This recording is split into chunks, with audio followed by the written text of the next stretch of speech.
ko pa dati nung wala ka.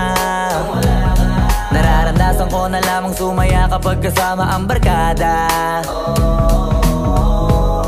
Akala ko yung puso ko di nagagana. Buti na lang ay dumating ka doon, nagsimulang magkaroon ng pag-asa.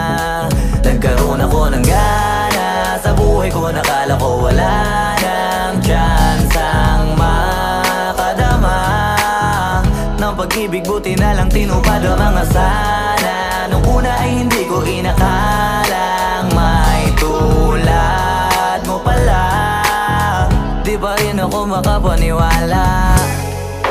Ngayon ko palang nadama to, na ganito pala kasi ito yung buhay ko na may kagaya mo. Kasi dati naman